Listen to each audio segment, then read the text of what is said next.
The first concept in this section is the equality of matrices. For two matrices to be equal to each other, every corresponding entry must be exactly the same. For example, here is a matrix. Here is another matrix. These matrices are not equal to each other because the entry in row 2, column 1 is not the same. I use the words row 2, column 1 to identify the location of an entry. The location of an entry in a matrix can also be identified in symbols. Here's an example. Let's define matrix A to be the matrix containing these numbers. Matrix A is a 2 by 3 matrix, 2 rows and 3 columns. Any of these entries can be referred to using symbols. For instance, A, 1, 1. This isn't A with a subscript of an 11. This refers to the entry in matrix A in row 1, column 1. That is that number right there. The first number gives a row location. The second number gives a column location. With that idea, what is A, 2, 1? It's the entry in matrix A located in row 2, column 1. It's that one right there. The next concept in the section is about adding two matrices together. Two matrices can be added together only if they're the same order. They have to be the same size to add them together. They have to be the same dimensions to add them together, or else there are not going to be corresponding entries that can be added. Here's an example problem. Here is a matrix. Let's add another matrix that is the same order. Because these matrices are the same order, they can be added. The answer is also a matrix that is the same order as the matrices being added. The entries in the answer matrix are created by adding corresponding entries from these matrices. So the top left entry will be 1, add 2. It's a 3. The top middle entry would be created from taking the 3 and adding the 4. That's a 7. And so on. What's that final entry? It's 14. You cannot add two matrices that are not the same size. If you encounter that, then the answer is undefined. The next concept in the section is subtracting matrices. Again, matrices must be the same order in order to subtract their corresponding entries. Here's an example.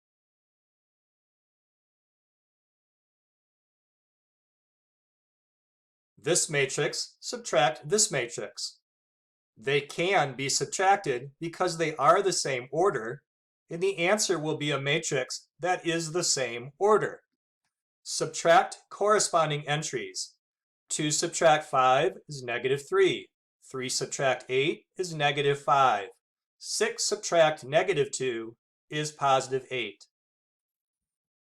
If two matrices are not the same size, then they cannot be subtracted, and if you're asked to do so, you would say undefined. The next concept is multiplying by a scalar. A scalar can be any non-zero real number. Here's an example problem. Here's a matrix. Out in front, let's say we want to multiply that matrix by 3. Well, how do you think you would do it? You multiply every entry in the matrix by 3. This is akin to the distributive property. The answer will also be a 2 by 2 matrix. 3 times 2 is 6. 3 times 6 is 18. 3 times 1 is 3. 3 times 10 is 30. The next concept in the section is solving an equation that contains matrices. Here's an example matrix equation. Observe that this matrix equation has the same format as other equations we've seen this year. Here's what I mean.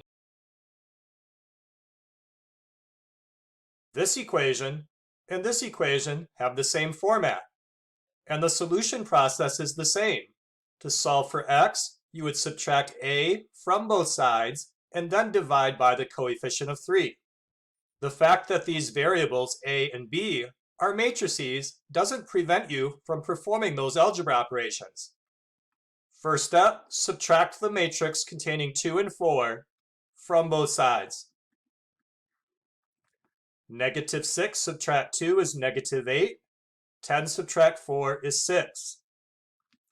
Second step, divide both sides by 3. Negative 8 divided by 3 is negative 8 thirds. 6 divided by 3 is 2. The capital X represents the matrix containing negative 8 thirds and 2. The next concept is multiplying matrices. Unlike adding and subtracting problems, multiplying matrices does not require that the matrices be the same order. However, there is a requirement that, if not met, means the matrices cannot be multiplied and the answer would be undefined. Matrix A can be multiplied by matrix B if the following is true. Matrix A has m rows and n columns, and matrix B has n rows and p columns, where m, n, and p are numbers. But notice what has to be true to multiply. Whatever that number is must be the same as that number. For example, if matrix A is a 3 by 2 matrix and matrix B is a 2 by 7 matrix, these numbers are the same. The matrices can be multiplied. Here's another example. Let's say the first matrix is a 1 by 1 and the second matrix is a 1 by 4.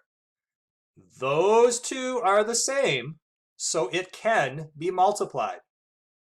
When multiplying the matrices together, the answer matrix will have these dimensions, m by p.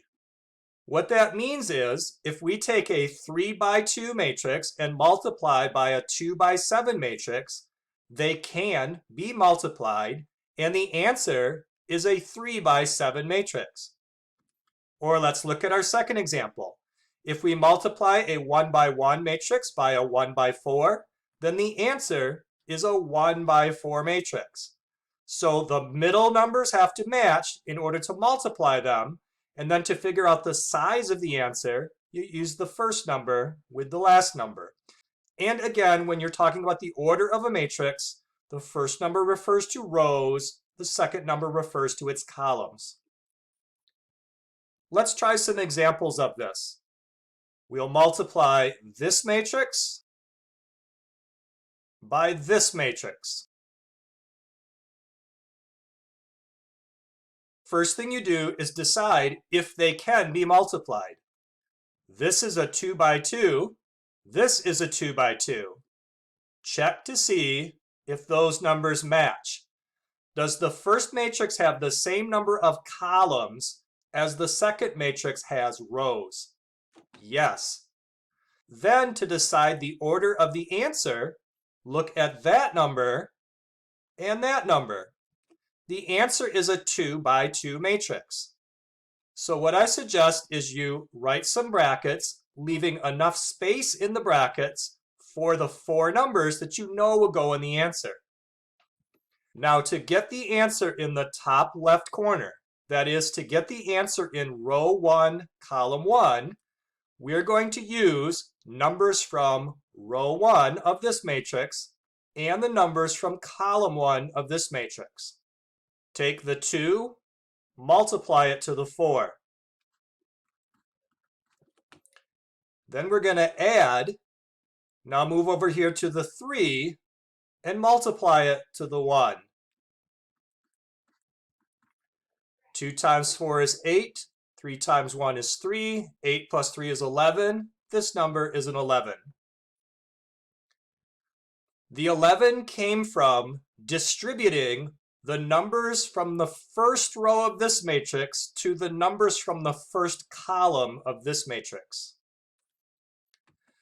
Let's get the number in the upper right corner. That number is located in the first row, so we're going to use the numbers in the first row. And this number is in the second column. We're going to use the numbers in the second column. Here we go. 2 times 6 plus 3 times 3. 2 times 6 is 12.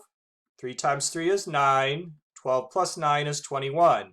This entry is 21.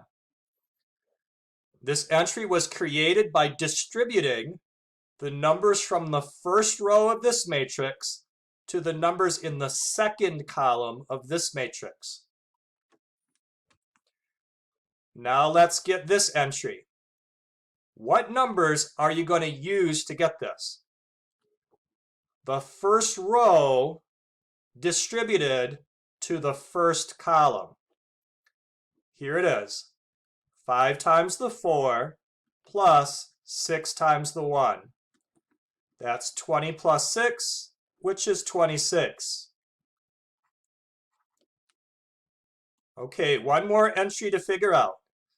The entry that's in the second row, so use the second row of numbers, and the second column, so use the second column. 5 times 6 plus 6 times 3. This number times this number, and then plus this number times this number. This is 30 plus 18, which is 48.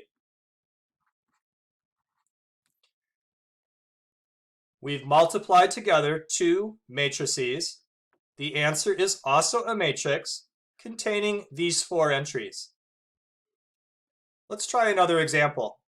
Here's a matrix, and we'll multiply it to this matrix. First of all, can they be multiplied? This one has 2 rows, 2 columns, and this one has 2 rows, 1 column. Yes, these are the same. They can be multiplied. To find the size of the answer, put these numbers together, 2 by 1. So our answer has 2 rows and 1 column. So I'm going to draw brackets containing enough space to have 2 rows of numbers but only the 1 column. Now let's figure out these 2 entries.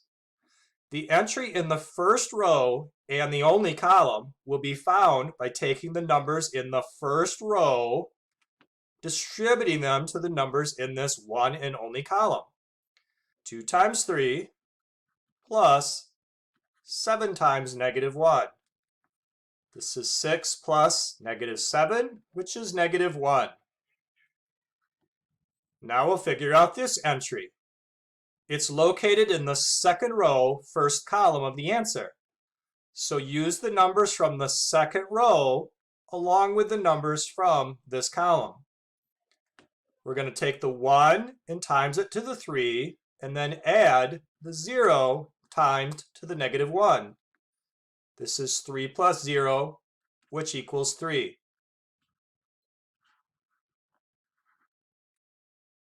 Let's look at another example. Let's try multiplying this matrix to this matrix.